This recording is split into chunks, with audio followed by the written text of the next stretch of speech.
Para quem não me conhece, Semente na área. Começando mais um episódio aqui para vocês. Então, muito boa noite para quem está chegando, para quem vai chegar e quem já chegou. Boa noite aí para todo mundo.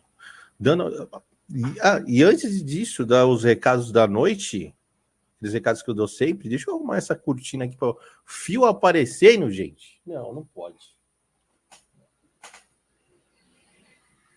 Pode. Não. Vamos arrumar esse fio, né?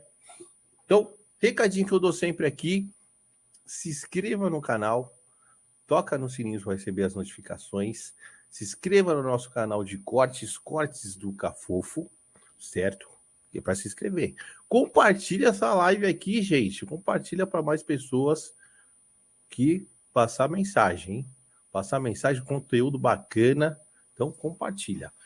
E outro recado, toda segunda-feira está rolando aqui relato dos inscritos, a galera manda seu relato sobrenatural, um relato espírita, um testemunho de um milagre, enfim, manda seu relato que a gente passa aqui por vídeo, áudio, ou você pode ser por escrito. Tem vergonha? Não precisa se identificar, pode ser anônimo aí, ou manda os nomes trocados, enfim. Aqui na descrição está explicando direitinho como que você manda seu relato, tá bom? Dar aquele salve para geral aqui, papai. E olha aí, ó, já tem uma galera aqui, meus grandes moderadores, Rose, Humberto, Cláudia, a Nath não apareceu, porque ela tá corrida hoje, mas Nath, salve para Nath. Grande Edson, Bernadette. O Bernadette, sabe quem eu chamo de Bernadette? O Bernardo. Eu chamo ele às vezes de Bernadette. E ele dá risada. Fala, vem aqui, Bernadette. Então, muito boa noite aí para vocês, galerinha aí do chat aí. Tá chegando. Daqui a pouco tem mais gente, né? Daqui a pouco tem mais gente aí, que é sempre assim. Então, boa noite todo mundo. Nossa grande convidada de hoje, grande Monja Reishim, né? Discípula da Monja Coen, papai. Não é mole não, hein? Vai pensando. E vamos trocar uma ideia sobre espiritualidade, como é ser uma monja, né? Sobre Dharma, Karma. Vamos entender tudo isso, né? Vai ser bacana o papo, tá bom? Já vou chamar ela aqui para a gente começar a nossa resenha, que eu sei que vocês gostam de resenha, né? E é isso. Beleza? Boa noite para todo mundo aí. Para geral. E boa noite para grande Monja Reishim. Uhum. Olá, boa noite. Como é que Boa estamos? noite. Estamos bem, ótimo. Como eu disse, Isso. melhor agora. Eba. E obrigado por aceitar o convite. Uma alegria o convite. Fico muito agradecido, gratidão mesmo e feliz. Obrigada, estamos juntos. Você é a primeira monja do canal. Nossa! Não vê. Teve um monge Otávio Leal. Ah, é? Que vocês são amigos, né, o Otávio? Sim, Otávio Leal da Humaniversidades, ele sempre está para falar de budismo. E aí, você agora. Alegria. Alegria. Vamos começar, que como eu sempre começo com uma pergunta básica para a galera. Como que a espiritualidade entrou na sua vida? Como começou tudo isso, né? Porque cada um conta uma história aqui que é muito louca. É sempre bem diferente uma da outra, né? Como que foi isso para você? Vamos dizer assim que a gente nasce num lugar, numa determinada família, num determinado contexto, todos nós, né? E muitas vezes a gente adota uma religião ou ensinam para nós uma religião. No começo, muitas vezes você não tem escolha, né?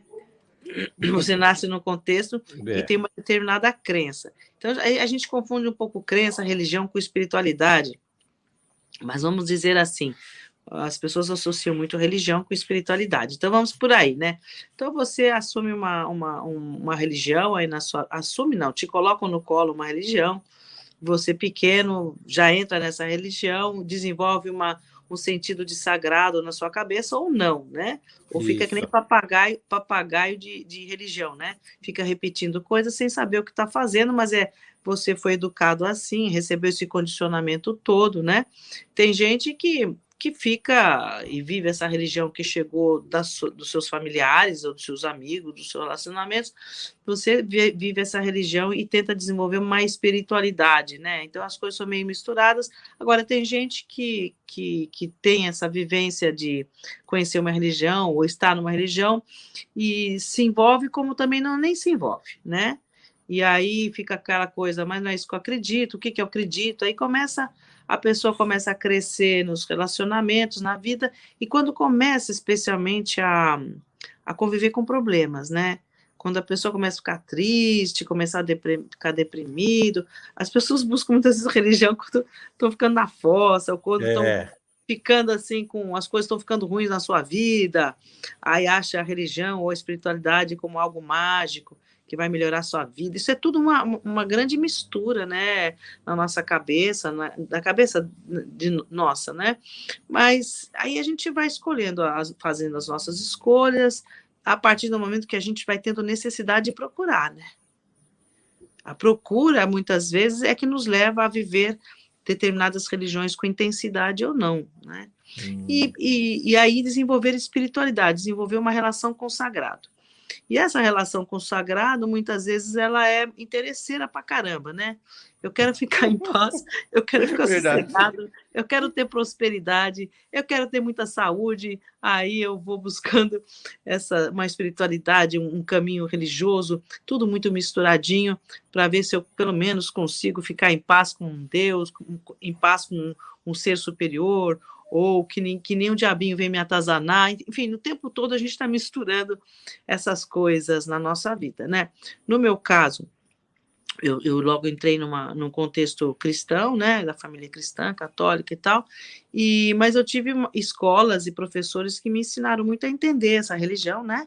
Isso foi uma coisa muito bacana, muito positiva na minha vida, e aí desenvolveu uma espiritualidade, um sentido de sagrado, né? Um sentido de o que é a vida, né? E eu tive, de uma certa forma, orientações da família e de um colégio que eu estudei religioso, né? Eu sempre gosto de falar do Colégio das Marcelinas, né? Eu estudei nas Marcelinas, toda a minha formação, colégio de freiras, foi aqui em São Paulo com elas e aprendi muito também, especialmente a sensibilidade pelo sagrado. Eu acho que é isso aí, né? E a gente tem uma sensibilidade, o que é o sagrado, né? E aí eu transitei bastante, né, no catolicismo nesse sentido. Até que, também por problemas de depressão ou relacionamentos e tal, eu comecei a conhecer a meditação. Aí eu conheci o Zazen, né? Conheci o budismo, né? E mesmo sendo católica, cristã e tal, eu conheci o budismo. E foi por aquele monge vietnamita que faleceu agora, o monge Thich Nhat Hanh, foi um monge muito importante, livros incríveis que ele tem aí. E aí eu comecei a conhecer o Zazen, a respiração consciente, comecei a praticar, e isso no contexto do budismo, deu uma paz, uma tranquilidade tão grande na minha mente, né? E aí eu quis conhecer o budismo. E quando eu vi o conceito de espiritualidade no budismo, fez super sentido para mim. Porque quando eu comecei a respirar, fazer meditação, essas coisas, né? O Zazen, eu fiquei mais tranquila, né? Eu comecei a colocar minha cabeça mais no presente, no cotidiano, não fiquei presa muito no passado, que nos angustia, ou pensando no futuro, que nos deixa muito ansiosos.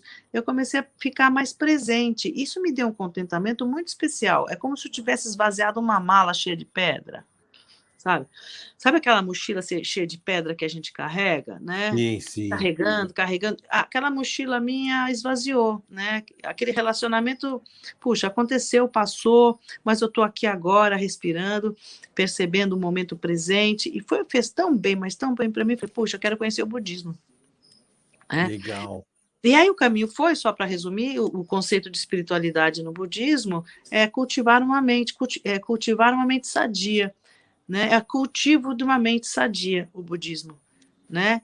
Então, aí eu entendi espiritualidade e a gente está bem com a gente mesma, né?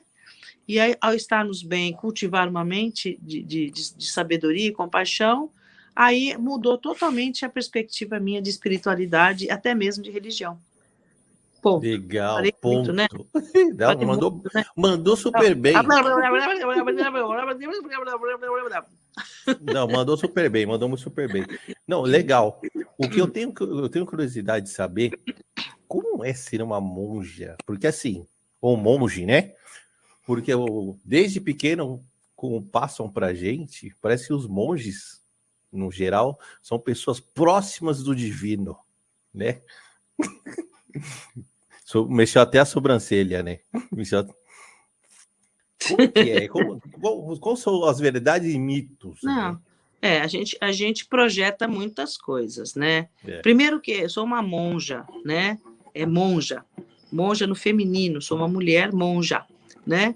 E com J, né? As pessoas escrevem monja, monge com G, monja com J. Às vezes escrevem monga. Eu não sou monga ainda. Na verdade, Boa, boa, boa, boa. por ser monga. Bom, eu sou um ser humano, nós somos pessoas, né? Caminhamos sempre, como eu te falei, a nossa educação, as nossas influências, né? Mas eu identifiquei na vida monástica, em ser uma religiosa, né? Um caminho de aprofundar a espiritualidade. Mas você pode ser leigo, leiga e aprofundar a espiritualidade. É que a gente viveu uma cultura em que de grandes diferenciações, né?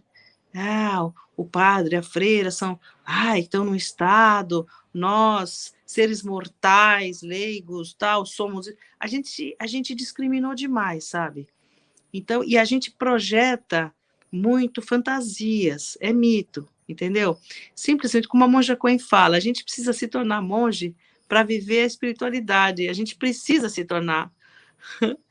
A gente se sente tão insuficiente que a gente precisa se tornar um religioso para viver a religião. É verdade. Olha só, Verdade. você vê um pai de família, uma mulher, uma pessoa que trabalha pra caramba e tem um coração puro, que acolhe todo mundo, que sua mesa não tem comida. E quando aparece uma comida pequena, ela divide para toda a comunidade. E isso é uma coisa extremamente sagrada, né? Mas a gente se torna religioso, religiosa, para quê? Para dedicar a nossa vida àquilo que a gente acredita e a ensinar os valores que a gente acredita. Então, a gente se dedica a isso, né? Então, eu me tornei monja para quê? Para divulgar os ensinamentos de Shakyamuni Buda. Agora, eu trabalhei como funcionária pública até 30 de abril de agora. 39 anos eu trabalhei no governo de São Paulo, no estado de São Paulo, né? Mas Caramba. me tornei monja há 13 anos atrás, né? Mas eu ia trabalhar no governo, lá na secretaria, no centro de São Paulo, lá na Rangel Pestana. Recentemente fui trabalhava com roupa comum, minhas roupas, uma camiseta branca, uma calça, né? Uma coisa assim. Nunca fui de roupa monástica, mas a cabeça raspada. Aí você fala, nossa, monja, que confuso que é tudo isso. Você de cabeça raspada, trabalhando, e é monja trabalhando no setor público? O setor público apareceu na minha vida bem antes, né? Foi em 83. Mas aí, quando entrei na vida monástica, eu continuei trabalhando, né? E até que eu larguei agora o trabalho para viver mais diretamente, só na prática, realmente, de eu ter meu tempo, meu espaço, né? Poder ensinar meditação, só viver disso, de ensinar meditação, da palestra, da aula, me dedicar a isso. Mas eu não separo, sabe, a vida pública da vida religiosa. A gente não pode separar, compartimentalizarmos, né? A gente tem que estar inteiro naquilo que a gente acredita, nos nossos valores, em qualquer situação, sendo um monge, não sendo um monge, entendeu? Isso tudo é papel que você assume, é o tempo que você dedica, mas você é você como ser humano, né? Sim, Nós temos verdade. que ser seres humanos plenos, independentemente de que função ou profissão você adote. Não, é super verdade isso. Super verdade. Nós temos que voltar à nossa humanidade, né? Eu acho que essa que é a questão maior, sabe? Nós temos que voltar à nossa humanidade que nós perdemos, né? Pô, e no trabalho, como que era a relação com a galera, assim? O pessoal olhava diferente, você ser uma monja, achava engraçado, achava normal, como que era? Olha, como eu trabalhei sempre no mesmo emprego, 39 anos, no mesmo, emprego. E até 2015, com o mesmo grupo de colegas. De 83 a 2015, eu convivi sempre com os mesmos colegas, numa fundação, né, que foi extinta, o CEPAM, Fundação Faria Lima. E quando eu raspei a cabeça, eu falei, gente, eu vou ser ordenada monja, eu vou raspar a cabeça. Aí, quando eu cheguei na semana seguinte, era uma mulher que agora chegava de cabeça raspada. Eles me conheciam eu antes, cabelo comprido, né? E aí eles me deram um mega acolhimento. É lógico que, com certeza, nossa, como ela ficou esquisita, né?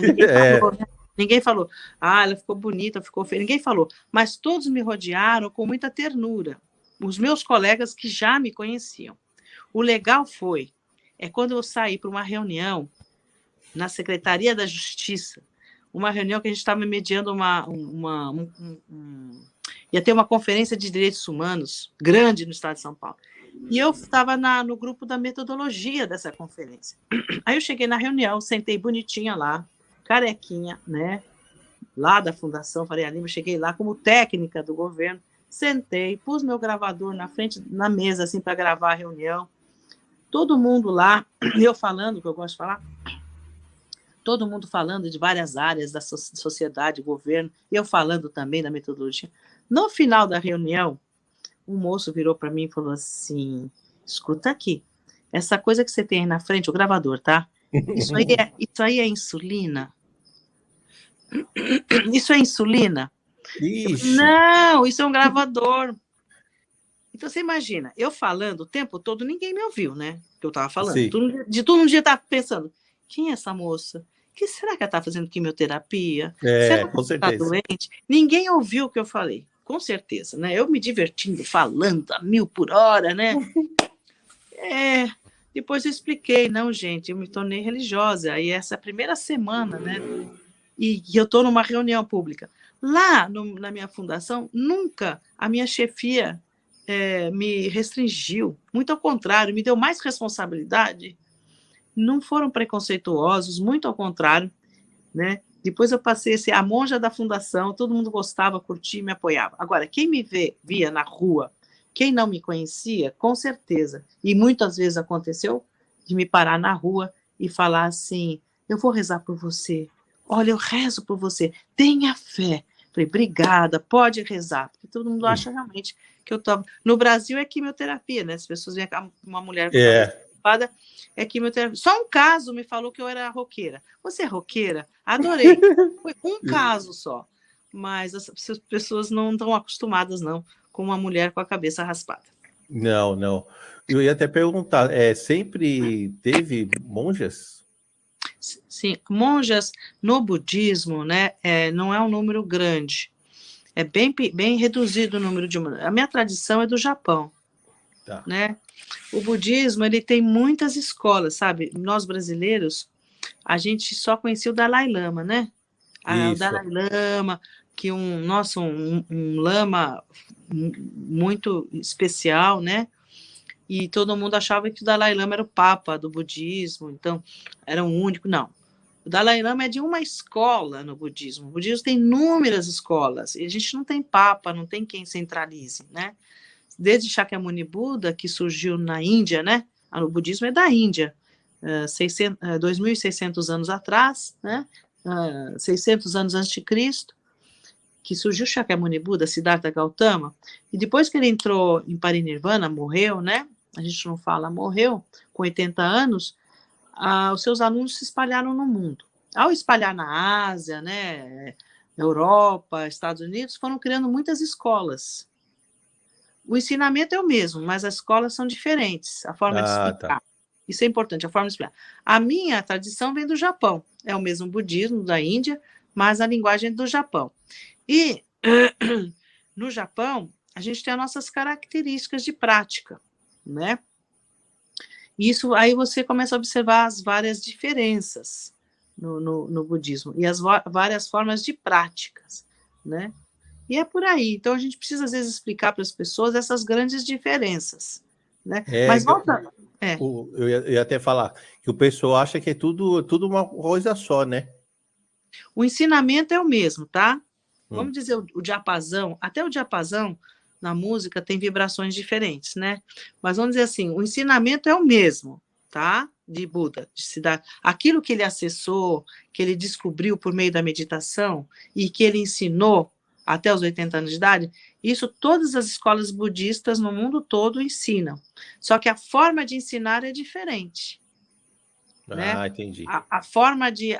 porque, você veja, eu vou falar de um ensinamento na China, né? Eu vou agregar a cultura chinesa na minha fala, né? Se eu vou para a Hungria falar de budismo, eu não vou ficar falando na linguagem indiana, né? Eu vou viver e os exemplos passaram a ser húngaros, vamos dizer assim, vai. Então, você vai trazendo a coloratura local. Por exemplo, a minha roupa aqui é uma roupa japonesa, né? Eu estou com um jubã embaixo, estou com um samoe, uma blusa em cima, mas essa roupa é tipicamente japonesa. Você vai ver o Dalai Lama, é uma roupa vermelha, avermelhada, terra. Você vai ver o Lama Padma Santa, quem não é monge, mas é um grande mestre budista, é uma roupa avermelhada. Então, isso varia muito, né, nas escolas. Mas eu estava comentando isso, você fez uma outra pergunta que eu acabei indo para quis destacar essas diferenças, se você puder repetir. Nossa, eu perguntei como queria ser monja, né? E se tinha muitas mulheres, né? Então, as mulheres, isso que eu queria, exatamente.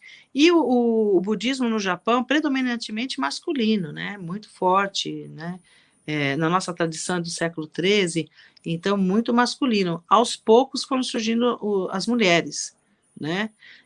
Mas é uma quantidade bem pequena. Nos Estados Unidos e Inglaterra, hoje, se você fizer eu não tenho a conta, né? O quanto, mas é um número reduzido de mulheres em relação a monges homens. Mas é uma coisa que já está mudando bastante, né? Isso já vem mudando por conta, né, da cultura que a gente está vivendo, né? O mundo está dando uma grande guinada cultural, não é verdade? Dos papéis, da função da mulher na sociedade. Então, isso está revigorando, inclusive, as próprias práticas. Você veja, uma professora com grande destaque, monja, professora, em que um monge tem que respeitar, isso é uma coisa também, culturalmente, no Japão, difícil, rara. Então, nós temos algumas grandes mestras monjas japonesas hoje no Japão, que hoje são muito respeitadas por abades, por grandes mestres. Então, essa situação da equidade, ela está acontecendo de uma forma mais forte, mas recente. Legal. Mas, assim, sempre teve em menor número, mas nunca foi nunca teve essa de tipo, não, a mulher não pode ser uma monja. Você está me fazendo lembrar o próprio Shakyamuni Buda, né? Quando o Buda nasceu, Siddhartha Gautama, a sua mãe faleceu 7 dias depois. E quem assumiu os cuidados do Siddhartha foi a sua tia, Mahaprajapati, que logo em seguida casou-se com o marido da irmã, né? Casou-se com o pai de Siddhartha. E assim, ela cuidou de Siddhartha, que Siddhartha cresceu, teve toda a sua escolha, saiu de casa, resumindo a história, né? Se tornou Buda, despertou tal. E ele, enquanto Buda, ele impressionava tanto as pessoas que os familiares, até o próprio filho Rahula, como a própria mãe, né? A própria tia, que se tornou mãe dele, começaram a segui-lo também. Então, começou a acompanhar o próprio Buda, né? O próprio filho, né, adotivo, vamos dizer assim, né? O Siddhartha. Começou a acompanhar e ficou cada vez mais impressionada com os ensinamentos, e num dado momento ela queria se tornar monja. A própria Mahaprajapati pediu a Siddhartha, eu quero me tornar monja. Só que Buda não ouvia, não considerava, por ser uma mulher pedindo. Ele não considerava, porque culturalmente a mulher também era um zero, né? Na Índia antiga, certo? Certo. Ele mesmo estando Buda, não considerava, ele não levava isso como uma questão importante. E ela queria se tornar monja. Não levava a sério. Não levava a sério, né? Até que ele falava assim, todos os seres acessam a sua natureza Buda, todos os seres. Aí um discípulo dele, sabe aqueles discípulos grudadinhos no mestre, que, sabe, estão sempre acompanhando o mestre, o Ananda, sempre perguntando muito, chegou para o mestre e falou assim para Buda, poxa, se todos têm a natureza Buda, são natureza Buda, por que Mahaprajapati não pode se tornar monja? Aí ele caiu em si. Boa pergunta essa, hein? Ele caiu em si. Se todos acessam a sua verdadeira natureza, por que todos não podem se tornar o que desejam se tornar, Sim. especialmente monja? Aí caiu a ficha, né? Eu brinco que não existe mais ficha.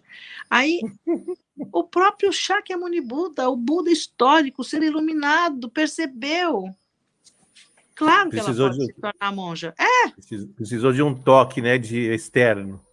Você percebe? É. Então, às vezes nós estamos tão aculturalmente envolvidos, né, numa perspectiva de olhar de mundo, que a gente nem vê uma perspectiva ser possível. Até ele, né, até depois dela se começou as monjas surgirem, né? Porque mesmo Buda era seguido tanto por monges, monjas, quanto por leigos e leigas, né? A comunidade budista, ela é leigos, leigas, monges e monjas, né? Todos aprendendo de sua forma os ensinamentos de Buda, né? Mas Então, isso. ela foi a primeira Foi. de todas. Olha Isso. que legal, hein? História legal essa, hein?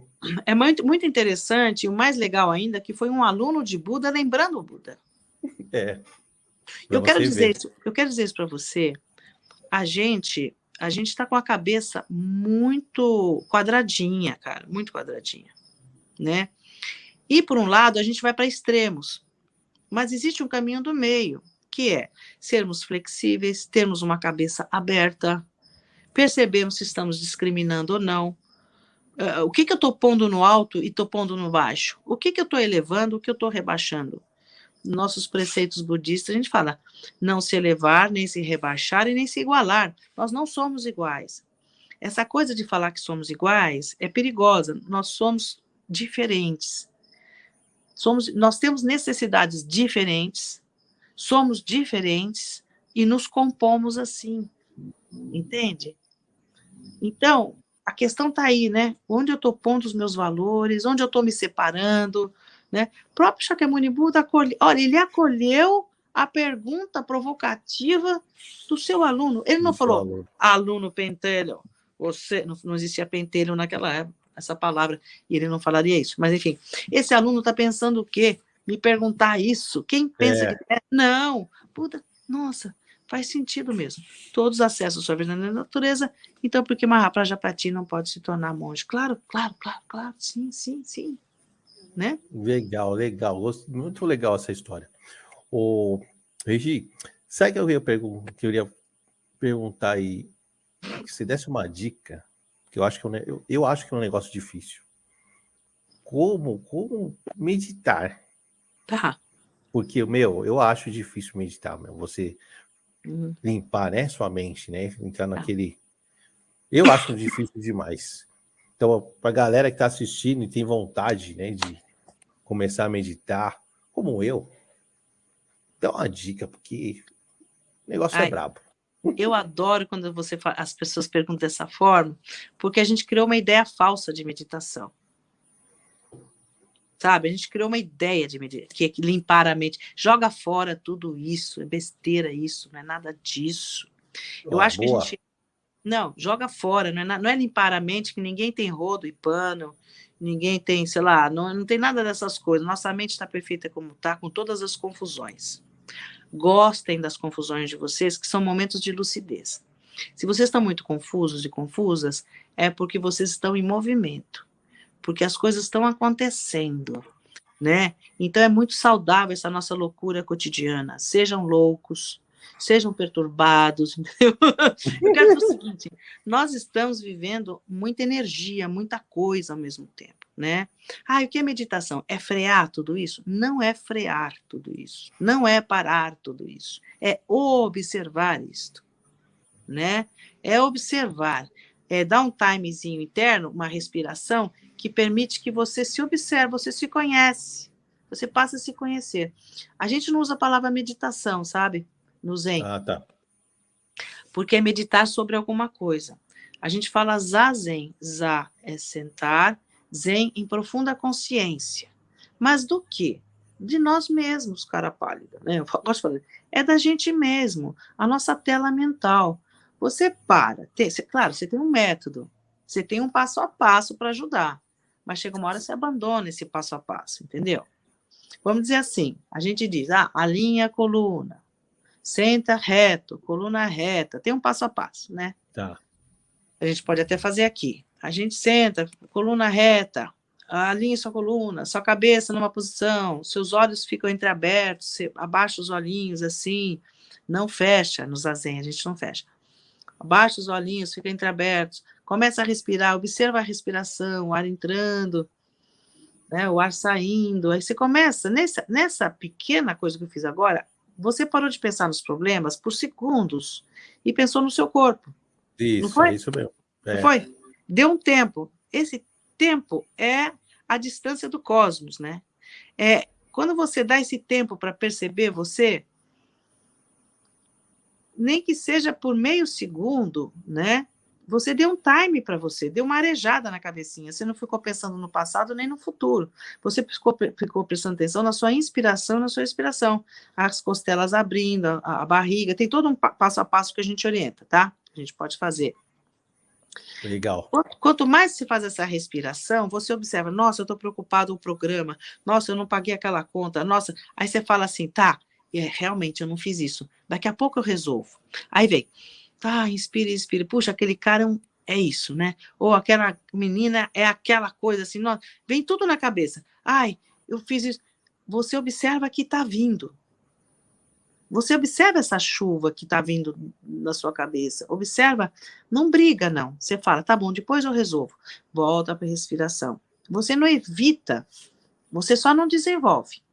A ideia na meditação, no zazen, é não desenvolver problemas, né? É não desenvolver assuntos na cabeça, mas perceber os temas que estão surgindo, as emoções que estão surgindo, perceber, mas não dar colo. É perceber, depois eu resolvo. Você tem atenção no seu corpo, né? Na respiração, você tem atenção nos sons do ambiente, você tem atenção no clima, até a tal ponto que você vai adquirindo uma tranquilidade, né? Mas ela também é fração de segundos. Bem, Quanto mais... Chega ao ponto, só cortando um pouquinho, de fazer sempre esse passo, né? De vir a ideia e não desenvolver. Chega ao ponto de você não vir mais nada? Existe. Aí o que acontece? Você deixou de brigar com você mesmo, com você mesma. Você deixou de ter expectativa no seu zazen, né? Todo mundo busca meditação para acabar com a depressão. Todo mundo busca meditação para deixar de sofrer. Todo mundo... Essa expectativa torna o processo da meditação muito difícil. Porque você está colocando muita expectativa. É como... Isso tudo vai acontecer se você não colocar expectativa. Então, eu sento, simplesmente sento. Né? A ideia é essa, sentar, apenas sentar. E prestar atenção na sua presença. Apenas isso. Se você treinar isso, os problemas por si só vão sendo vistos de maneira diferente. É como se você fechasse aquelas janelas que vão fazendo tanta ventania na sua casa, os papéis vão saindo de cima da mesa. Né? A nossa mente muitas vezes são essas janelas escancaradas. Estou pensando isso agora, né?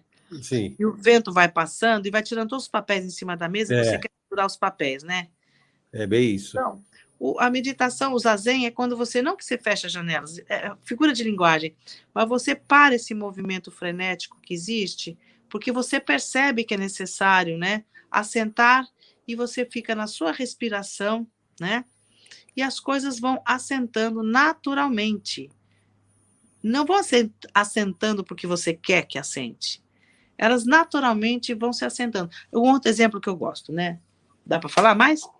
Opa, você está ali. Aqui você está no seu cafofo. Meu cafofo, adorei esse nome. Veja só, você entra no lago, né? Quem gosta de nadar em rio, em lago, quanto mais você bate o pé embaixo, a terra sobe. No mar também é assim, né? Quanto mais você bate o pé, a terra sobe, né? Aquela areia sobe. E você perde como se diz? A água não fica cristalina, né? Ela fica turva. Isso. Né? Então, quanto mais você se move, mais a terra sobe, mais fica turva, certo? Agora, se eu entro no mar, vou andar devagarinho, piso devagarzinho, piso leve, que acontece? Eu não levanto essa terra, não levanto essa areia. E aí eu consigo enxergar meus pés brilhando no fundo do lago. O que a gente tem que fazer é perceber que somos agitadas, perceber que temos esse movimento frenético e que é preciso desacelerar. Isso é uma decisão que a gente tem que tomar, né? Então, na minha vida corriqueira, eu vou deixar 1 minutinho, 2 minutinhos ou 3 minutinhos só para prestar atenção na minha respiração. Isso é uma escolha. Isso é uma escolha concreta. Não estou falando de lá, não, é concreto. Eu vou parar num cantinho na minha sala, vou ficar com a coluna reta, vou inspirar e expirar 5 vezes e vou prestar atenção. Né? Eu estou tendo consciência que eu estou entrando no lago, vou andar bem devagarinho para a areia não subir. Porque eu quero enxergar o brilho dos meus pés. Então, se a gente começar a trazer para a nossa vida, como a gente escova o dente. Ninguém discute que escovar dente é ruim. Alguém discute? Sim. Não. Oh, o Cascão, né, daquela personagem do... alguns não gostam, mas tudo bem, vamos respeitar, né? Tomar banho, né? Quem tem acesso à água é uma maravilha, quem não tem sofre pra caramba. Mas, enfim, ninguém discute que a gente precisa se alimentar, que a gente precisa escovar o dente. Por que a gente vai complicar o momento em que você se dá de respiração consciente? Você se dedica 1 minuto, 2 minutos, 3 minutos por dia, que você levanta, alonga a coluna, inspira e expira, perceba o ar entrando, o ar saindo. É lógico que é um pouco mais além disso, tá? Mas é o começo de você colocar a sua vida nas suas mãos e perceber até onde são elementos seus que precisam ser resolvidos, que precisam ser acalmados, né? Aí você vai se conhecendo. Aí entra a espiritualidade, que é cultivo de uma mente sadia. A espiritualidade é a gente acessar o nosso lago interno que está em nós já. Só que a gente não para de bater o pé. Bate o pé, bate o pé, bate o pé. Bate o pé, bate o pé, bate o pé, né? A gente não Roberto Leal. É Roberto Leal, né? É isso? Você vê? Novinho exemplo, né? Muito recente exemplo. Nossa, eu tenho que tomar cuidado com meus exemplos. Mas, enfim, se a gente se debate tanto, como é que a gente vai querer parar? Aí pega remédio, aí pega entorpecente, aí pega bebida, né? Para quê? Para entorpecer essa agitação que a gente tem. As pessoas fazem uso, né? Não é nenhuma crítica minha isso. Eu adoro um saquê, se precisar tomar um saquê. Adoro um vinhozinho, gosto de um vinho, né? Mas a entorpecer-se do sofrimento, né? Por que as pessoas se suicidam? Porque elas querem acabar com a dor. Isso elas mesmo. Não querem acabar com a vida. Por que as pessoas se drogam? Porque elas abafam uma dor muito emergente que está surgindo e não sabe lidar. Então, ela entra numa entorpecente, em drogas, para tentar amortecer, né, essa dor. Só que ela vai perdendo a potência ou a capacidade da reflexão, da compreensão de si mesmo, vai perdendo esse contato. Nas primeiras vezes, vai tendo altas lucidezes, né? Vai tendo altos insights, mas aquilo devagarinho vai dando problemas físicos mesmo, né? Mentais, físicos, de conexões neurais, vão prejudicando. Então, a meditação, a respiração consciente, é um processo de acalmar-se mesmo, né? Um processo de desaceleração, e que você pode começar devagarinho nesse processo, até tornar-se íntimo e sem medo. E tirar essas ideias que a gente tem de que não é para mim. É para os mais perturbados a meditação. Agora, quem tem problema mental, quem tem problemas graves psiquiátricos, não pode fazer meditação. Não tem condições. É até perigoso. Então, é bom ter um orientador, é bom ter um professor, é bom... E essa pessoa tem que ser reconhecida como um bom professor, uma boa professora. Porque também tem muito doido aí que se torna professor e professora e faz estragos. Não é? Você vê, não é tão simples assim. Porque está todo mundo procurando a paz. Quem não quer a paz? Está Sim. todo mundo procurando o bem-estar. E a gente é como entrar numa farmácia, olha a prateleira, eu quero meditação budista agora eu quero a religião tal, agora eu quero aquela, porque o que é que a pessoa quer? É ter paz. Fala a verdade, que no fundo, o que a gente está procurando não é a paz Não, interna. com certeza, mas eu vejo que às vezes a pessoa procura a paz e toma meio caminhos meio estranhos para Mas, tê-la. então, mas aí que tá, a gente não pode até julgar isso, a gente não pode, né? Porque, de repente, por caminhos estranhos até se chega, né? É. Mas a gente tem que estar mais junto. Eu acho que a gente tem que fazer mais rodas de conversa, a gente tem que falar um pouquinho mais dessas questões, a gente tem que ser sincero com a gente mesmo, com os outros, que a gente não está dando conta, né? A gente está sendo bombardeado por muitos valores falsos pela mídia, a gente está sendo muito, muito confundido, sabe?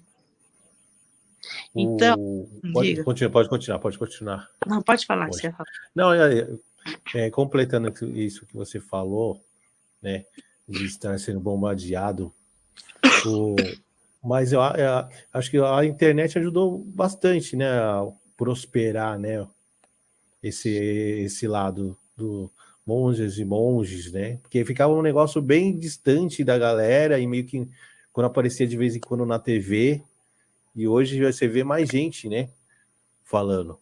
Não, a internet, especialmente esse período da Covid, né, que deu um boom muito grande. A internet é uma maravilha. A internet, não é, a tecnologia não é nada mais, nada menos que os nossos processos mentais. São as nossas conexões mentais. O ser humano criou a internet porque é assim que ele funciona. É o cérebro humano, a vida funciona assim por conexões. E a internet nos colocou em contato. Eu estou com você hoje. Como é que eu podia imaginar que eu ia ter conhecer você? É, Né? Então, nós nos tornamos mais próximos. Nós nos tornamos. Isso que a gente tem que aproveitar e fortalecer aqueles bons exemplos, coisas que fazem bem para as pessoas. Porque teve gente que usa a internet para mal, para as coisas ruins, para desagregar, né, para uma série de coisas, né? Como se usa para coisas boas, para ajudar as pessoas, né? Muitas pessoas tentavam suicídio, muitas. No caso mesmo da Monja Coen, né, com as palestras e mesmo com o destaque dela na internet, é uma palavra, é um ser humano que tem feito muito bem para as pessoas, sim. né?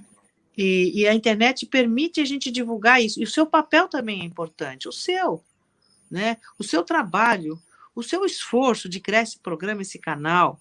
Essa energia que a gente tem é uma energia muito bonita de nos ajudarmos, de nos Com certeza, salvarmos, salvar de nós mesmos, das nossas loucuras.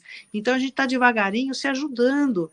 Isso que a gente, ó, eu posso dizer para vocês, você fala assim, e eu vou falar, eu sou insuficiente, eu também estou procurando o caminho, eu também quero ajudar, eu também quero ter saúde mental, eu também quero ser feliz, na verdade, eu quero viver em contentamento, né? Todos nós estamos nessa história, nesse cafofo, né? com certeza, com Estamos todos certeza. assim, e o legal é a gente poder sentar e conversar, e trocar umas prosas, conversar, trocar ideia, né? Eu acho que precisa o geral, né? Geral precisa mais disso, essa prosa, esse lance aconchegante, sabe? Íntimo. Vamos conversar, gente. Vamos, Isso, né? Vamos, isso. vamos esclarecer coisas, vamos escutar o outro. Isso não Ó, está acontecendo. esclarecer é uma palavra muito difícil, né? É. Esclarecer, é clarecer, tornar claro. Isso, esclarecer, melhor. Mesmo clarecer é sobre a minha perspectiva, o que é claro para mim não é claro para o outro. Começa por aí. Você falou uma outra palavra na sequência, escutar. Escutar o outro. O outro tem um ângulo da vida totalmente diferente do meu, e não há nenhum ângulo igual, você já parou para pensar? Sim. Mas, para você administrar uma sociedade, uma cultura, formata-se olhares, né? Então, olhares padrão. A gente tem um padrão, sim, tem valores, né? Você matar alguém, você atirar em alguém, você vai dizer isso. Como o Gandhi fala, eu condeno a atitude, mas não a pessoa. Eu condeno aquela pessoa. Agora, se você olha em profundidade, por que essa pessoa atirou? né? O que está por trás da história não é para desculpar, é para compreender. Qual é a causa daquilo? Qual é a causa daquilo? E se você tem esse pensamento de causa, a raiz daquele problema, por mais nefasto e horrível que tenha sido, quando você olha assim, você começa a ter uma reflexão de mundo muito mais ampla e você consegue trabalhar de uma maneira muito mais efetiva quando você vai para a raiz do problema. Isso socialmente falando, né? Agora, se eu sou um governante, se eu estou no poder e a minha palavra é uma palavra que deve gerar harmonia. Eu fui da área pública, da área de política pública, tive com muitos prefeitos, vereadores, né, governadores. A palavra de um agente público que tem acesso a recurso, que tem acesso à informação, que tem acesso a uma rede de influências, a palavra dele é de extrema responsabilidade. Não pode ser uma palavra inconsequente. Você vê o Hitler, né? Na Alemanha. O que ele fez? O que esse louco fez? Né? Levantou todo o nazismo, né, que houve na Europa, e muitos países da Europa também se orquestraram com ele.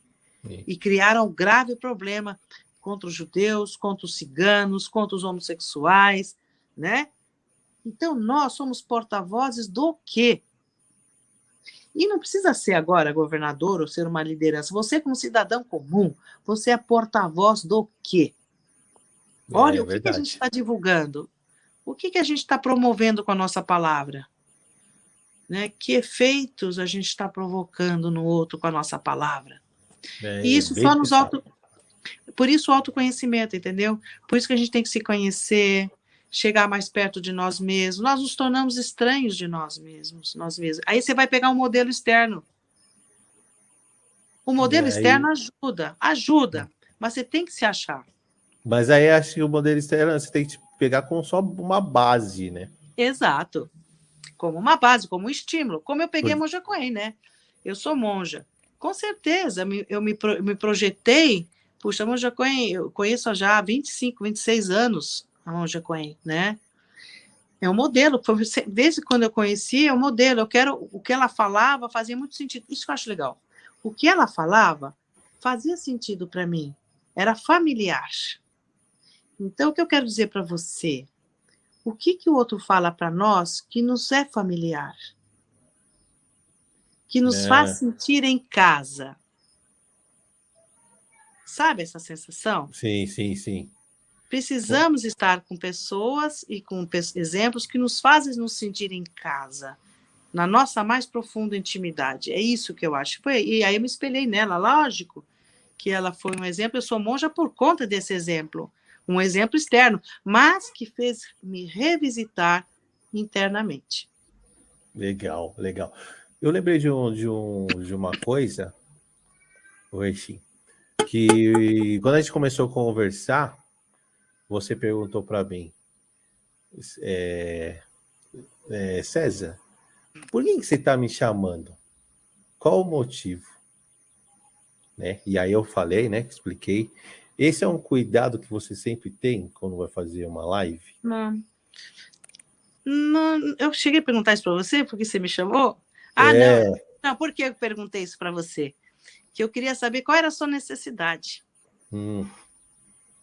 Tá? Não, porque eu te pergunto isso, porque entra também naquele lance que você comentou, né? Da internet, de gente legais, boas e gente... Não foi para julgar que tipo de canal era, né? Ou qualquer coisa assim. Mas que necessidade você tinha para o que você gostaria que eu falasse. Ah, tá. Porque é o seguinte, todos os canais que a gente tem participado, a gente não tem essa análise não passa por aí, nem passa pela nossa cabeça, né? Quando a gente recebe um convite, é sempre uma grande oportunidade. Mas eu gosto, minha formação é em educação, né? E as pessoas têm necessidades. E eu quero ir ao encontro da sua necessidade, César, né? Entendi. Qual é a sua necessidade? Qual é o seu incômodo, né? Qual é a sua expectativa ou incômodo? Porque, no fundo, a gente quer falar de assuntos que é algo que a gente precisa ou está pensando que é importante de ser dito. né? Entendi. E o seu canal, o seu trabalho, eu nem conheço muito, né? O seu trabalho, eu achei assim muito interessante no pouco que eu vi, né? E para mim é uma grande alegria a gente estar compartilhando e estar em vários espaços, né? Não, E com compartilhar. certeza. E não que a gente tenha a palavra melhor, a palavra isso, especial, não temos, não. Nós temos sim aquilo que você falou, nós nos formamos uma roda de conversa e que a gente fica trocando ideias, É. né? Por aí. E quem está escutando, olha, pode dizer que quem está escutando aí do outro lado ajuda muito, viu? E a gente pode até deixar aberto para algumas perguntas. Você sabe que eu estou gostando da novela, eu vou falar, né? Mas eu falo mesmo, Pantanal. Estou gostando, porque eu gosto muito de moda de viola, né? Eu gosto muito de música, né? E quando forma aquela roda de moda de viola na fogueira, assim, ao redor e tal, eu acho que a gente tem que retomar os ritos dos índios, né? Os ritos dos antigos. Você sabe que antigamente não só índios ou as pessoas do interior que ficavam, não tinha luz, né? É, Ficava todo mundo na varanda, jogando conversa fora, né? Trocando essa coisa com lampião, como se tinha antigamente, pessoas ficavam na sala conversando, os familiares conversavam. Hoje a gente conversa pela internet, né? A nossa roda é pela internet. pela Mas, internet, isso mesmo. mas a gente tem que procurar misturar internet com presencial,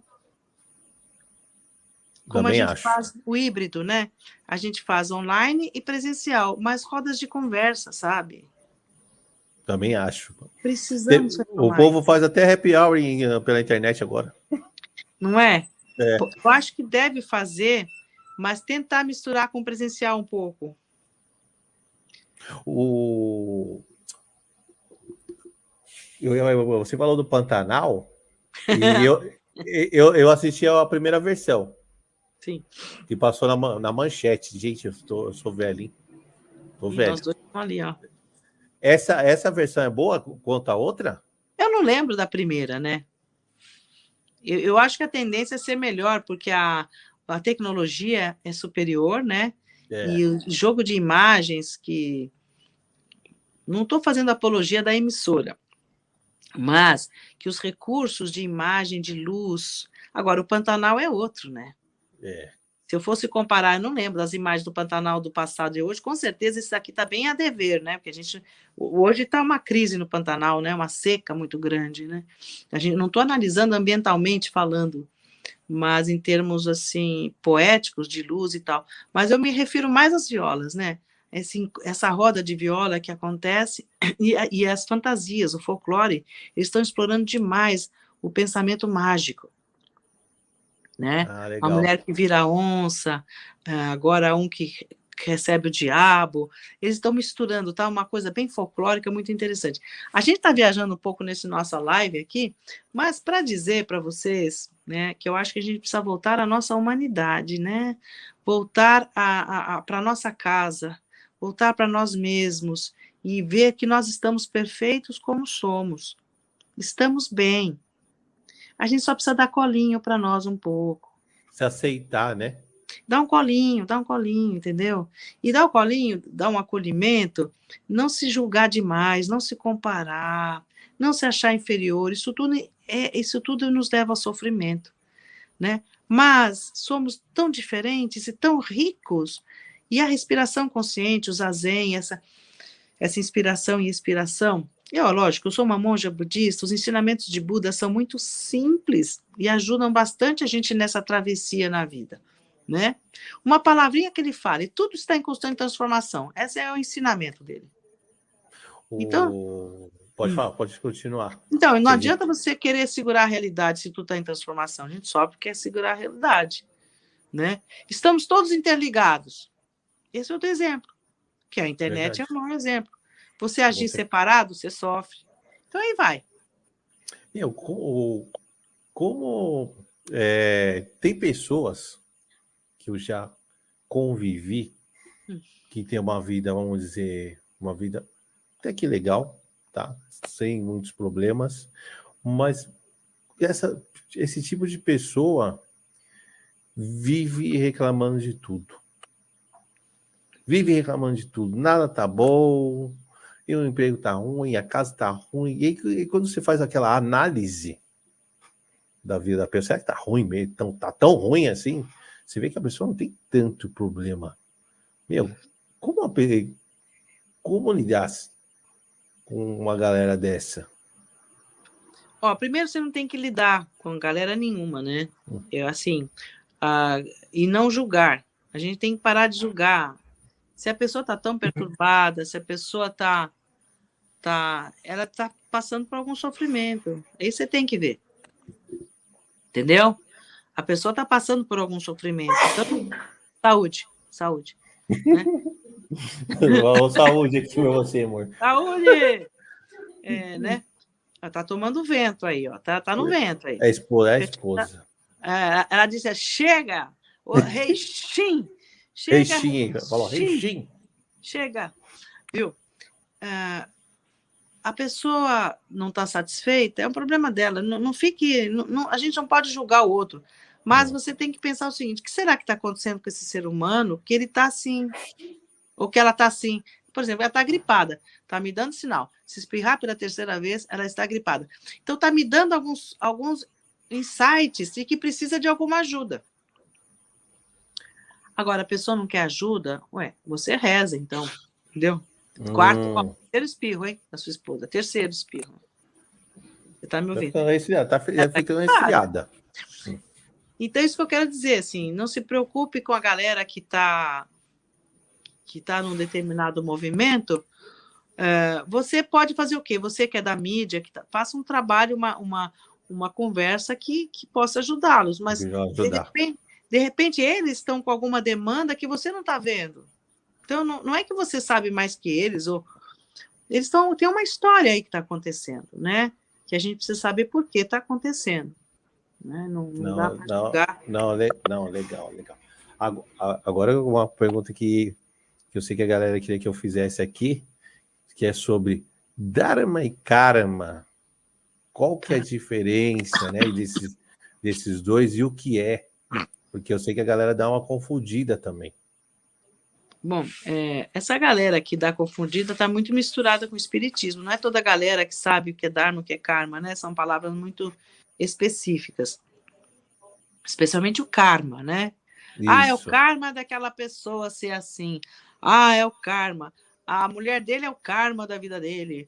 Esse homem, o homem é o karma da vida dela. Eu carrego o karma de várias vidas. Ou eu carrego um karma, tal, né? Isso virou uma palavra muito desgastada, né? Virou muito desgastada. Karma, vou começar pelo karma, né? Karma é uma marca que você deixa, é uma marca, né? E essa marca é uma cicatriz, assim, né? É uma marca. Então, quando você é uma pessoa muito agressiva, gera muito sofrimento, você está deixando marcas no seu caminho, né? Vamos dizer, nesta vida presente, né? Então, se você é uma pessoa tranquila, trata bem seus relacionamentos, seu karma é benéfico. Você está criando bons relacionamentos, você está deixando boas marcas. Então, você tem tanto o karma que é benéfico, que deixa harmonia, como você tem o karma de pessoas que só promovem desarmonia, né? Mas elas promovem a desarmonia por causas e condições. Também não dá para julgar. Por que esse ser humano causa, né? Então, o karma não é uma coisa fixa. Não é pré-determinismo. Não é uma coisa que você não fuja disso. Não é uma coisa que te enquadra. Então, muitas vezes as pessoas usam, é uma tristeza isso, como um enquadramento. Aquela pessoa é assim porque o karma dela é assado. O que essa pessoa pode falar disso? É julgamento. Isso é um erro. Aquela pessoa está assim na vida, que o karma dela, com certeza, no passado foi isso, aquilo. A pessoa não pode dizer isso. O que ela está dizendo? Que existiram causas e condições na família dessa pessoa, que se tem e que não tem conhecimento, que geneticamente a pessoa reproduz um comportamento. Né? Existem vícios, existem hábitos que são genéticos, imprintados e também aprendidos. Então, o karma é aquela coisa repetitiva, né? Aquela coisa que marca e que você, tomando consciência, você dilui. Não é o karma que faz você, mas você que faz o karma. Isso é importante. Não é o karma que faz você agir assim, assim, assado, mas é o que você faz da sua vida. Que marcas você deixa da sua vida, tá? Então, karma significa marcas. Existem, por exemplo, um karma profundo que repercute em várias gerações. Existe, como vou falar do nazismo novamente. Sim. Vou falar de civilizações violentas. O que está acontecendo na Rússia, o Putin, né? Esse karma violento da Rússia é um karma histórico, gente. A Rússia sempre, né, teve os czares, a cultura violenta, né? Civilizações com culturas muito violentas. Não quer dizer que o povo seja violento, mas existe um modus vivendi aí que marca civilizações, concorda? Sim. Como é que você quebra isso? Mudando comportamentos. Mas tem coisas que são profundas. Não estou nem dizendo de outras vidas. Estou falando do nosso processo civilizatório. Tá? Então, karma é a marca que você deixa por onde você passa. E você pode modificar. Tá? Se você é uma pessoa agressiva e percebe que é uma pessoa... Percebe que é... Como é que você percebeu? Né? Processos da vida que você vai percebendo. Sim. E você vai deixando de gritar, você vai deixando de brigar, você vai se desarmando, desarticulando atitudes muito impulsivas. Você vai se modulando. Isso vai modificando você, vai modificando suas marcas que você deixa no caminho, tá? Isso é um assunto que eu falaria muito mais. Eu estou preocupada com o nosso tempo. E Dharma... Desculpa, estou um pouco gripada. Não, que isso? O Dharma, a gente diz assim, são os ensinamentos. Buda, ele ensinou. Então, Dharma são os seus ensinamentos. Dharma são os ensinamentos. E os ensinamentos de Buda falam da vida, da natureza, de todos os seres, né? Então, todos os seres são o Dharma, né? A árvore, os rios, os lagos, os oceanos, os seres humanos são Dharma, né? É a vida de todas as coisas. Então, Dharma é a vida, Dharma são os ensinamentos de Buda. Karma é o que você faz com a sua vida, né? E se você... Eu quero falar esse exemplo, vai. Você tem uma família violenta. Certo. Seu pai abusou sexualmente de você. Sua mãe também abusou. Seu tio, sua tia abusou, tá? A pessoa vai desenvolver um pensamento, um distúrbio psicológico e tal, né? Então, o imprint dessas pessoas nesse ser humano foi muito forte. Ou ela vai reproduzir isso na vida, né? Então, ela está reproduzindo algo que foi imposto a ela sem ela perceber. Ou ela percebe que ela não quer ser assim, ou ela pirou de vez, né? Porque a violência sexual é uma coisa muito comum, sempre existiu. Sim, verdade. Nas famílias, sempre existiu. Qualquer família, qualquer classe social, né? Aconteceu. Aí a violência física, né? De pai, mãe, ou a violência psicológica, mas vamos para a física, para a psicológica. A pessoa cresce e ela reproduz aquilo. Uns reproduzem, outros não. Então você tem um karma, né? Essa marca que foi deixado, né? Foi deixado em você. Você é tão forte que você reproduz. Então, é um karma que é profundo, que ele segue, né?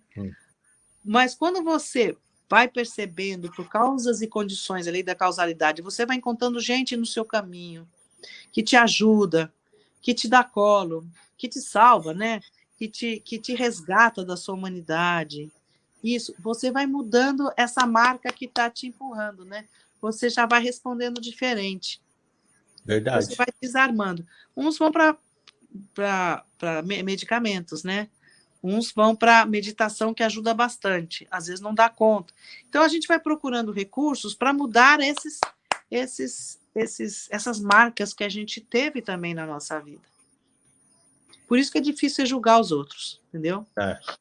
Verdade. Não temos que julgar ninguém. Mas eu recomendo o Zazen. Zazen. Ó, perguntinha do Bira. E ele pergunta: o budismo exige votos de castidade? Bacana a sua pergunta, Bira. Ó, o budismo é uma religião, né, da Índia. E antigamente, realmente, os monges não se casavam, tá? A maioria dos...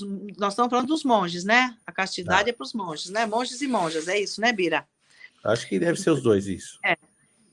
Realmente não... Como o catolicismo, os padres e as freiras, né? Tinha uma orientação de não casar, né? Então, para os religiosos.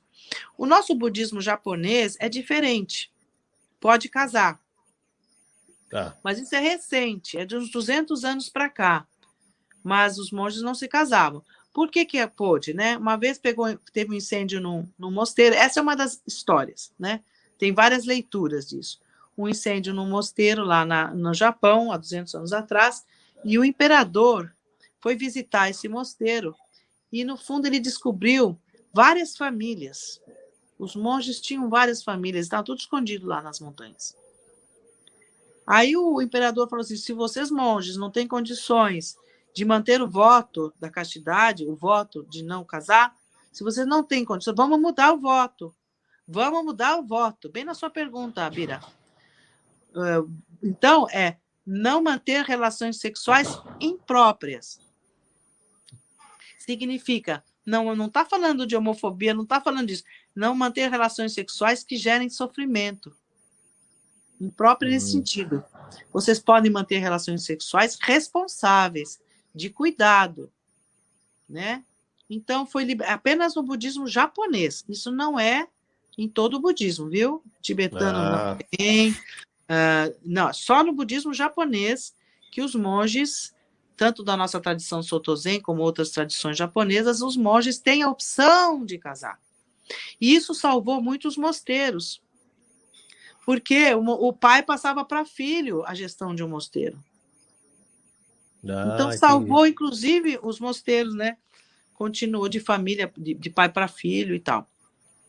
Então, a castidade, o voto, né? O casamento, somente no que eu tenha conhecimento da nossa tradição Soto Zen do Japão. É lógico que nós temos o Soto Zen na Europa, da nossa tradição Soto Zen japonesa pode casar. Legal, eu não sabia. Você quer todo mundo geral que não podia. Não. Legal. Bacana. E o Bira fez mais uma pergunta aqui na sequência. E ele pergunta: monja, em suas meditações, você já fez projeção astral?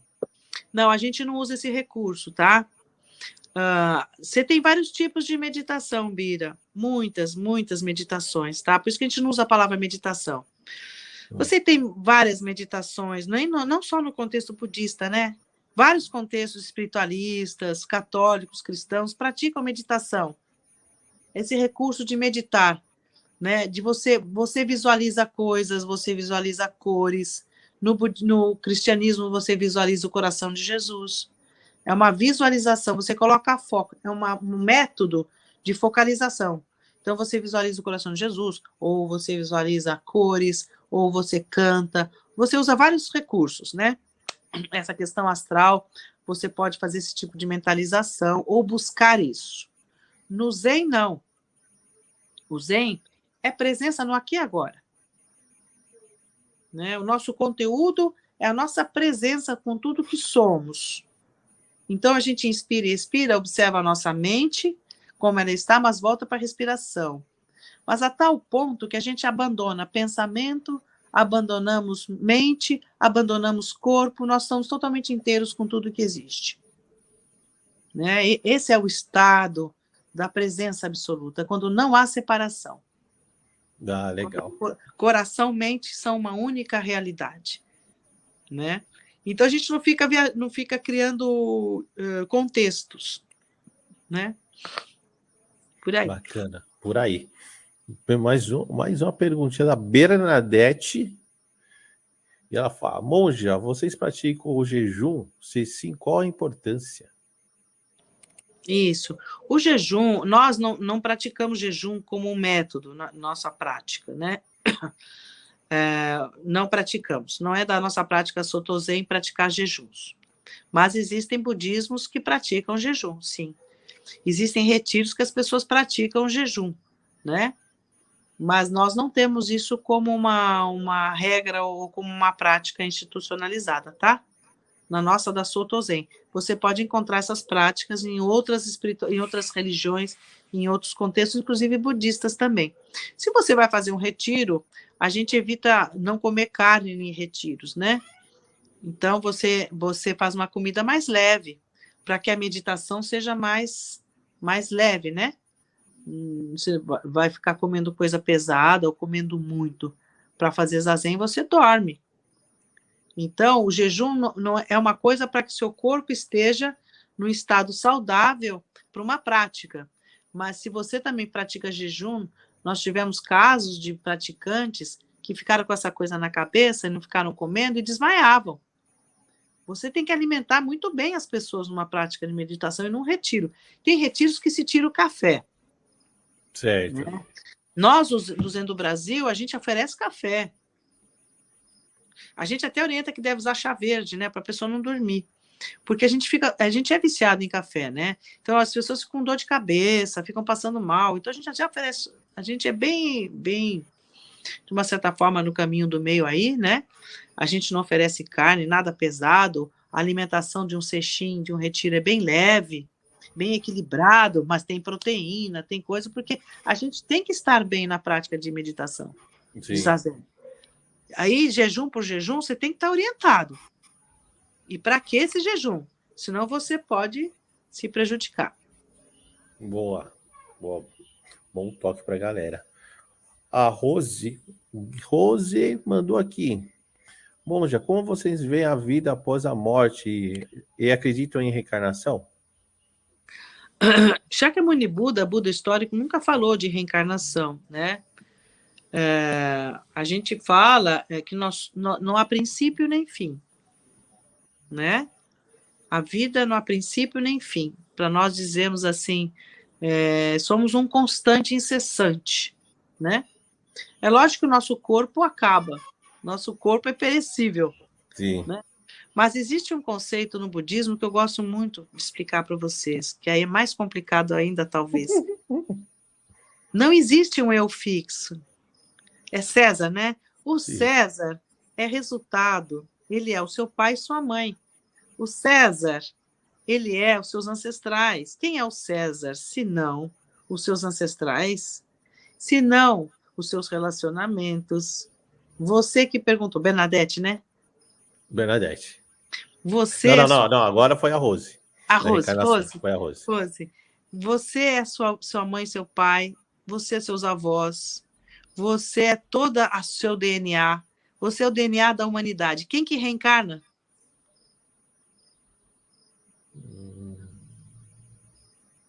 Se nós somos tudo que existe, né? Então não existe um euzinho que sai de um corpo, vai para outro, no outro, não existe essa substancialidade, né? A reencarnação se apoia muito nisso. Eu me reencarno. Esse eu se reencarna. Não existe eu no budismo. Não existe uma individualidade. Um indivíduo. Não existe um indivíduo. Nós existimos, sim.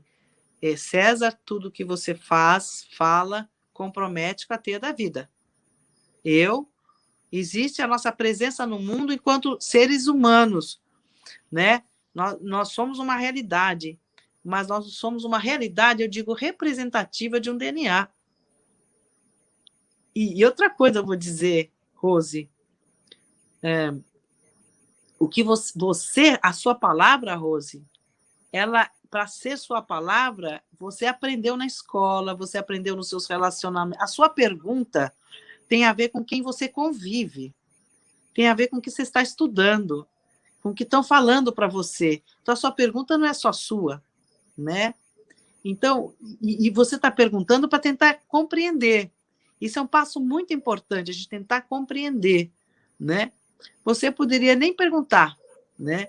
E falar, eu vou reencarnar agora nisso. Você pode fazer o que você quiser com seus pensamentos, né? A gente é livre para isso. Sim. Mas nós temos uma responsabilidade.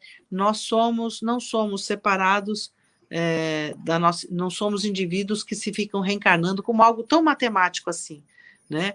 Mas nós podemos mexer com as nossas atitudes no nosso próprio passado e como influenciar o futuro na nossa atitude no presente. Então, o Zen não fica pensando nisso, não, sabe? Nosso budismo Zen não fica pensando como vai ser depois da morte. Basta vivermos bem a nossa vida. Fica só com isso, tá? Porque ninguém sabe de nada, se você quer saber. É tudo história de mitos e de tentativas de interpretações da existência. Mas nós não sabemos. Viva bem o seu aqui e agora, plenamente e com grande gratidão. Porque se você está aí hoje, porque você deve a muitas pessoas e a sua vida agora tem que valer a pena, né? E vivê-la em contentamento. É isso aí. Boa, gostei dessa, hein? Muito bom, muito bom. E, galera, não se esquece de dar um like, hein? Senão a vida de vocês não vai andar para frente, não. Ó que praga que ele deu, gente. É a praga do dia. Ele deu uma praga, olha, hein? Ó, o Kaique... Ele mandou aqui uma também, ó. O Shamatha é meditação? Shamatha. Shamatha? Shamatha. O que é shamatha que você está falando? Eu não conheço essa expressão. É tibetana? Manda aí, Kaique, qual que é essa expressão aí que você está... De onde você está trazendo essa shamatha? Porque eu você também não sei. Tem expressões que significam...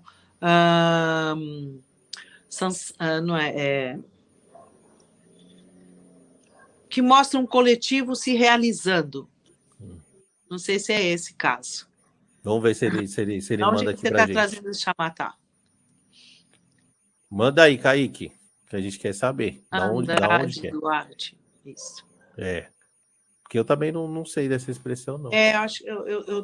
Vamos ver de onde ele está tirando para eu não falar mais alguma perguntinha e aproveita enquanto ele está pesquisando o Google. Vamos ver se...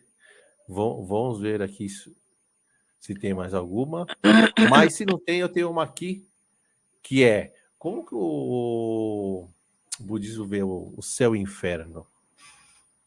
Eu adoro essa pergunta.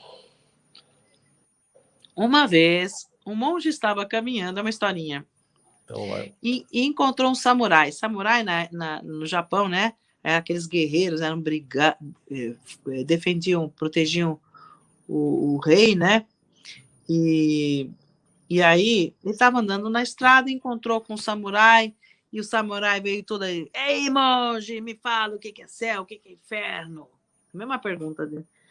Aí o monge começou a brincar com ele. Como você não sabe? Como você é tão inteligente? Como você não sabe? Começou a provocar o samurai. Aí o samurai tirou a espada. Tá brincando comigo? Tá achando que eu sou o quê? Tirou a espada. Isso é inferno. Aí ele pôs a espada na bainha. Isso é céu. Tá? Céu e inferno são estados da nossa mente. Tá? Estados da nossa mente. Se vivemos em ódio, vivemos em sofrimento, numa fome insaciável de tudo, isso é o inferno, né? O céu, quando estamos em plena harmonia, estamos em contentamento, como crianças brincantes ou realizadas no seu trabalho, estamos bem, não gerando sofrimento, isso é o céu.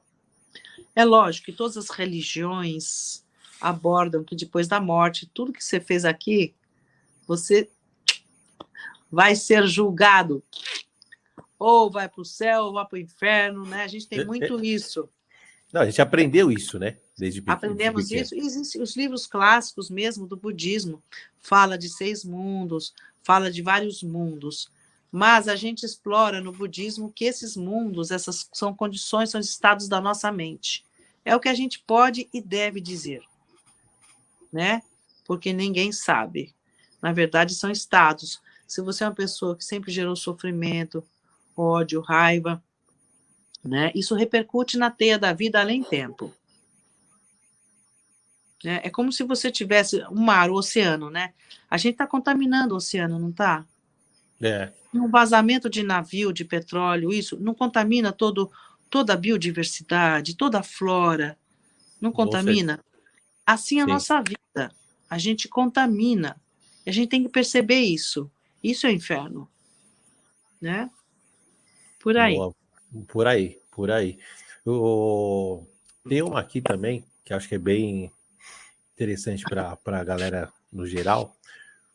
Como no budismo, como que a gente, como a gente trabalha a ansiedade nesse mundo que a gente vive hoje, né?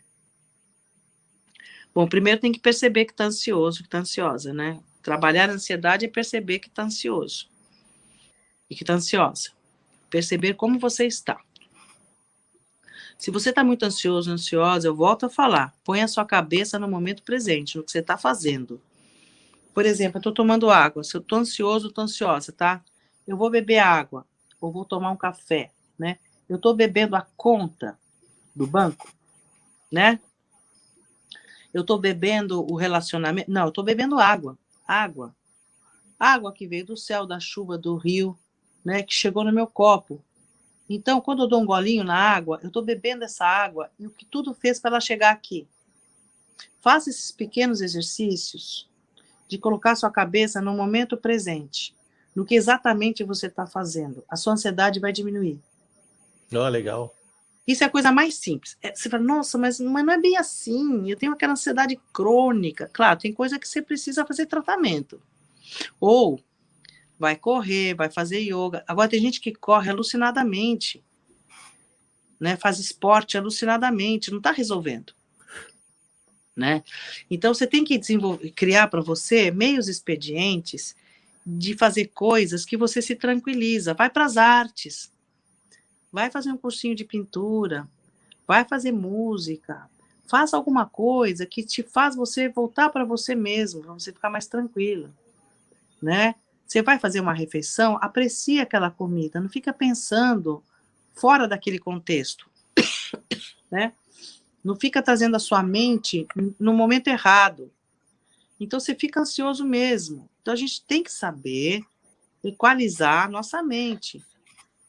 Desde as coisas mais simples, ao beber uma água, né, ao caminhar, ao observar o céu, as árvores, olhar onde você está andando. Né? Não deixar que a mente fique te sequestrando. Te sequestra do momento presente. É isso que está acontecendo, né? A mente, suas preocupações te tiram de onde você está no exato momento. Pratique a presença. E a presença é essa. Ao tomar água, aprecie a água, pense de onde vem a água, você está se alimentando, você está tomando banho, perceba as partes do corpo que você está lavando, passa um perfuminho gostoso, né? Se cuida, ou vai passar roupa, lavar, limpar a pia, ou vai conversar com alguém, esteja inteira no que você está fazendo. Isso para ansiedades mínimas, as ansiedades básicas.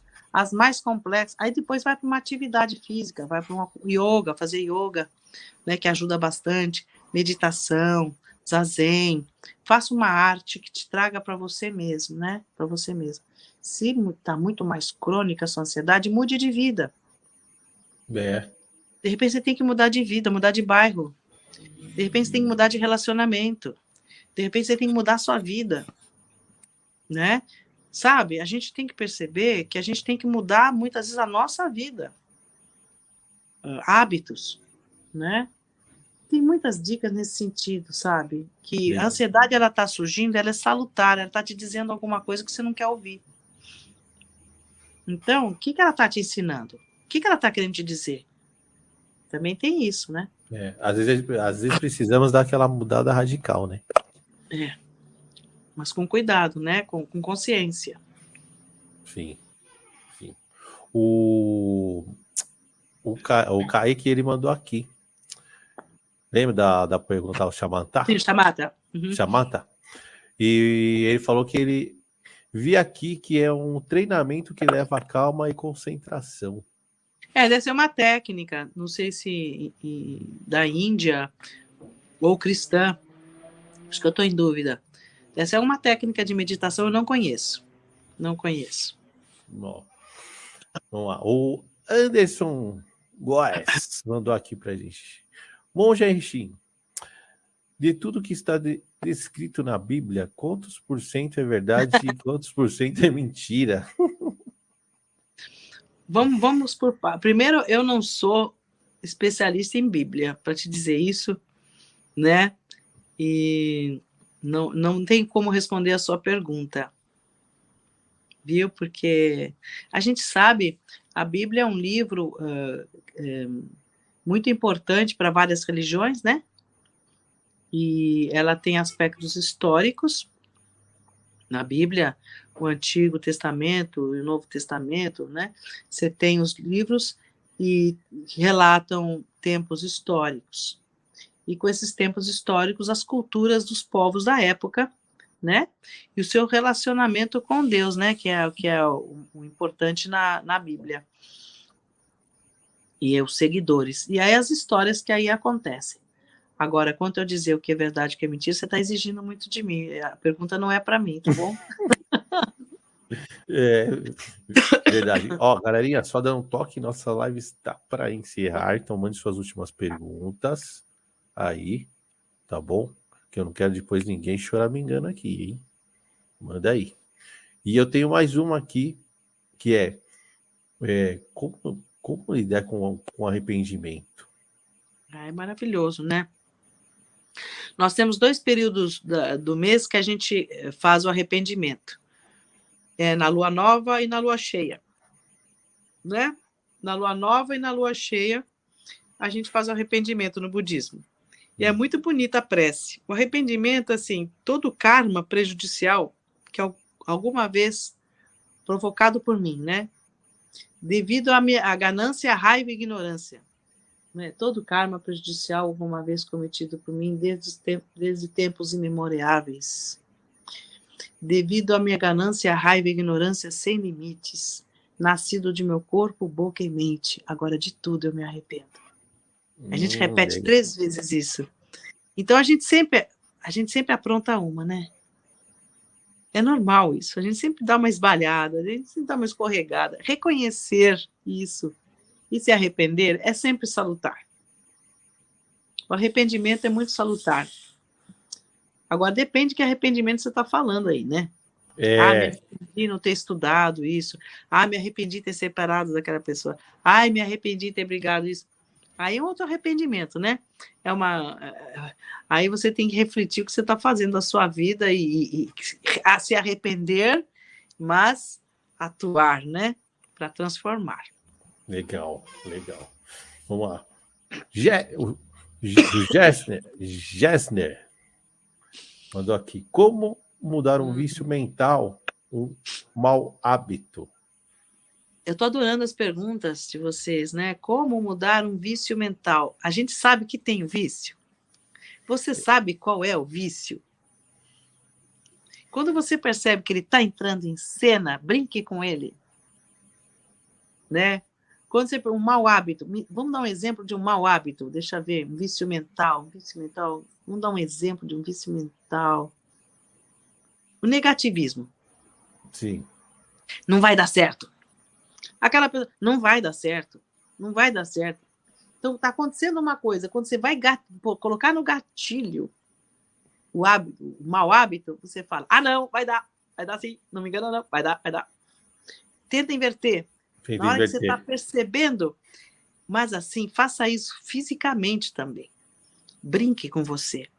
Seja lúdico, né? Então, tá vindo uma coisa, você, sei lá, sai, vai tomar uma água, você, sei lá, vira o corpo 3 vezes. Tô brincando, tá? Tipo assim, dá uma confusão, tenta tirar do gatilho esse hábito que está vindo na sua mente. Então, a primeira coisa é observar esse hábito. Observou que está vindo, que você está respondendo como você sempre respondeu, respira. Não, você está vindo, vou respirar 3 vezes. Você está percebendo que você vai atuar. Não, vou respirar 3 vezes. Você vai devagarinho, tirando do gatilho essas coisas. Mas você tem que tomar consciência que ele está chegando. O momento que esse hábito está chegando. E por que ele está chegando? Primeiro, ele está chegando porque você está se defendendo. Tem que perceber por que você está usando esse mau hábito. O que ele significa para você, esse mau hábito. Então, precisa compreender isso. Ao compreender, respirar, e devagarinho ele vai perdendo força. Não é simples, isso é para uma vida inteira, tá? Pena que o nosso tempo é muito curto, e agora estou fazendo muito resumido, mas tudo é tomar consciência do que acontece com a sua mente. Não significa condenar a sua mente, mas compreender a sua mente, porque tudo que está surgindo em você, você criou isso por mecanismo de defesa. E porque você criou, você tem que ter compaixão para compreender, se colocar no colo e se refazer, né? Se reconstruir com amorosidade. Com paciência, amorosidade e meditação e zazen, respiração consciente. Presença absoluta. Legal. Desculpa. É isso, bacana. Então, minha última pergunta da noite. Opa, vamos lá aqui. Para você, que é algo que eu vi e fiquei curioso. O que são as 3 joias do budismo? Buda, né? Buda, Dharma e Sangha são as 3 joias do budismo, né? O budismo Buda, que é o Shakyamuni Buda, o ser mais venerável, nosso grande mestre, nosso professor Shakyamuni Buda, o Buda histórico. O Dharma são seus ensinamentos, aquilo que ele ensinou, aquilo que ele acessou por meio do Zazen, né? Seus ensinamentos, o Dharma e tudo que existe. E Sangha é a comunidade que segue Buda, a comunidade, né? Que pratica os ensinamentos de Buda e que por isso torna Buda vivo. Se não houvesse Sangha, não haveria Buda. Né? Se não houvesse o Dharma, não haveria Buda nem Sangha. Então, e Buda torna vivo o Dharma e a Sangha. Então, são interdependentes. São as 3 joias, os 3 tesouros. Legal, bonito, hein? Bonito, bonito. É. E gostei muito do nosso papo. Muito obrigado. Valeu, César. Gostei de te conhecer. Eu também, muito. Se alguém quiser conhecer mais, vai no nosso zendobrasil.org.br, né? No site do Zen do Brasil. Isso, eu ia falar para você. Passa todas as suas redes aí, tudo para a galera. Então, nós temos o site do zendobrasil.org.br, lá tem nossos cursos. Faz o curso de Introdução ao Zen Budismo, que tem por módulo EAD, né, Despertar Zen, e também tem online pelo Zoom. Vocês têm que se inscrever até o dia 28, que as inscrições já estão encerrando, né? Se vocês quiserem fazer. E também visitar o blog, né, do espaço que eu estou criando, que é o Campininha Zen, campininhazen.blogspot.com. Campininha Zen, fica em Cotia, em Biúna, né? Um espaço de prática. Enfim, e o meu e-mail você pode passar para as pessoas, se alguém tiver alguma pergunta, né, que não deu para responder aqui, é o Monja Reishin. Depois, se você puder escrever, sim, o Reishin aí, ó, H-E-I-S-H-I-N, Monja Reishin, ponto 1200, monjareishin.1200, Aí vocês podem mandar algumas perguntas, alguma dúvida que vocês possam ter tido, né? Eu agradeço, César, pelo convite, adorei o seu cafofo. Não é cada um no seu cafofo, não, tá? Vamos fazer um cafofo único, tá? Cafofá único. Cafofá único, cafofo. Ixi, apareceu uma pergunta aqui, quer matar essa? Vamos lá, porque minha avó já está indo para... Isso, tá, ó, Claudinha mandou. Pergunta se eles acreditam em vidas em outros planetas. O budismo não trata desse assunto, né? A vida está em todo lugar, viu? A vida está em todo lugar. A vida em tudo. A sua pergunta, Cláudia, né? Tudo é vida, os planetas são vida. Ou você quer dizer que tem seres humanos andando lá? Isso eu não faço. Não. Não sei, que ela quer dizer isso. Existe vida em tudo, tá? Agora, que tipo de vida? Das mais diversas, tá? Que pergunta, resposta boa, né? Então, obrigado novamente. Foi muito legal. Gostei bastante. E vou falar só, fica uns 5 minutinhos para eu encerrar e para eu te dar tchau nos bastidores, tá bom? Ficarei, pode deixar. Cuide-se bem. E é isso, galera. Mais uma live para vocês nessa quarta-feira. Muito obrigado pela presença de todo mundo. Certo? Muito obrigado, muito obrigado, muito obrigado. Se inscreva no canal, toca no sininho para receber notificações, compartilha essa live para ajudar o Black aqui, tá bom? E quem curtiu, quiser dar um apoio, é só depois na live lá, tem um joinha lá que você é como se fosse um super chat. Quem quiser ajudar depois, agradeço de coração, tá bom? Gratidão. Beijo do Black e é nóis. Até amanhã às 21 horas. E amanhã vamos ter Professor J. Vamos falar um pouco de física nuclear e sobre o universo, né? É isso aí. Até amanhã às 21 horas. Tchau.